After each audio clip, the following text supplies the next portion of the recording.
Learning to 360 for me on skis was a really big deal. Oh no.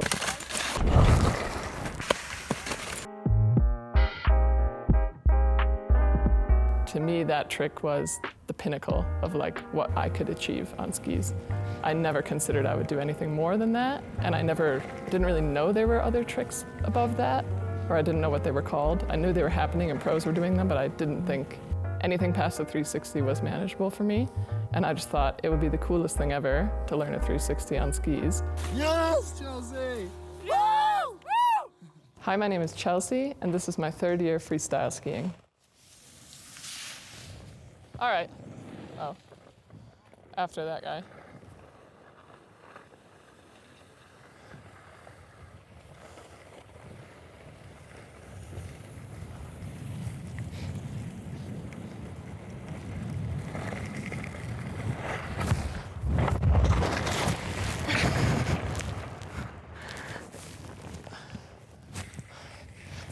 I think I was back-seated because I landed back-seated, but I was like, oh, come on, you did these yesterday so good.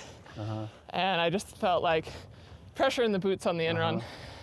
But I'm surprised, like on the 360s, that you didn't say that was a struggle to like not land back-seated. It wasn't at first though, only on bigger jumps. Okay, then it became more of an issue. Yeah. Because that's so often a problem for people to have like nice strong pop and then spin the 360 degree forward, which is kind of weird to do compared to carving and then have a little like mini cork in it, like a little wobble. Yeah. Which I find it easier. Well, like on these, since landing is like actually steep, like on the little jump where we learned 360s, landing's like basically flat. So even if you land a little back-seated, it's still basically flat. But like, yeah, on this, if you land a little back-seated, you're gonna notice because it's steeper. So that I feel like becomes the issue. I went into the camp not with the expectation I would learn one, because I didn't want to get my hopes up and then be disappointed if I didn't. Oh, that was really good. But I had in the back of my mind, like, that would be so cool if I could learn a 360. So it really was from one day to the next where I had learned the 180s a few days into the camp, and the others were pushing on to learn 360s, and my coach, Will, was like, okay, that's the next step for you too. And I thought, what? Like, really?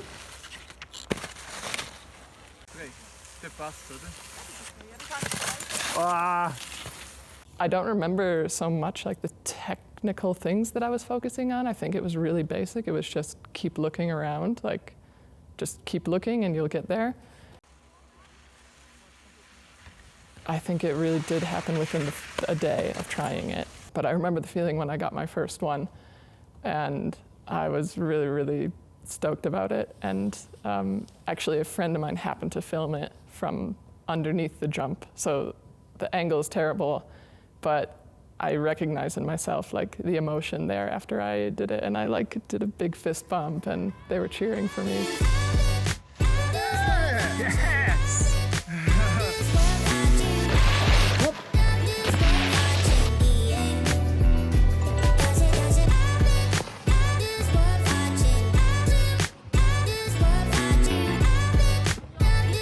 I think it's nice to learn 360s by doing a 270 first, because you can do a 270 and land forward like that. It's pretty smooth. Before you go for a proper jump like this one, where you wind up, pop hard, stop it. There she's coming. No. Still got a little bit to work on there. All right.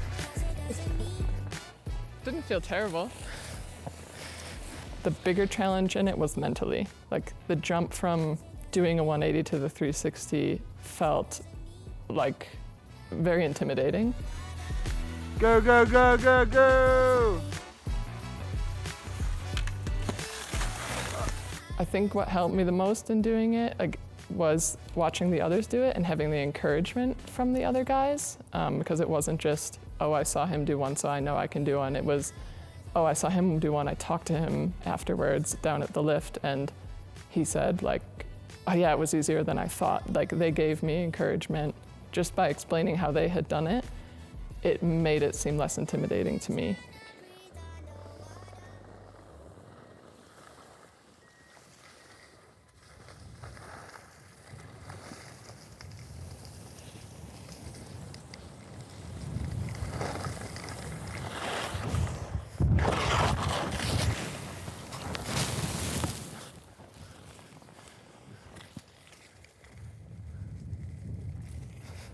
The threes are killing me.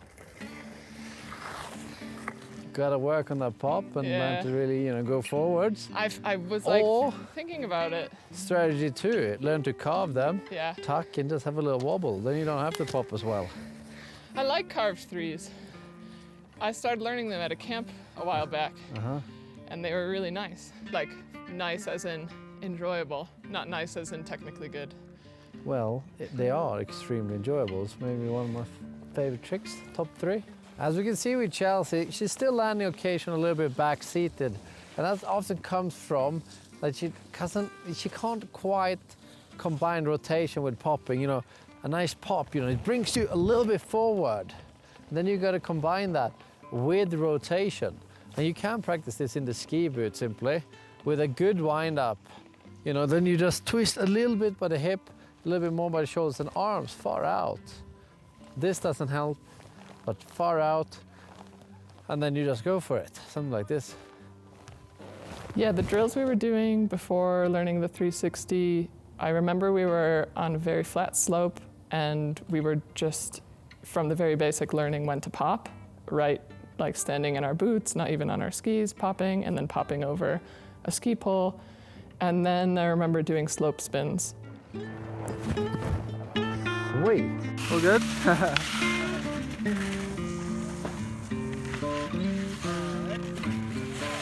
I could do slope spins before I arrived at camp, but my technique in them improved with having coaching, and I think just having that motion and like in that motion your head is looking around to where you're going, that helped me in the trick to have that separation of my eyes look around first and the rest of your body follows it.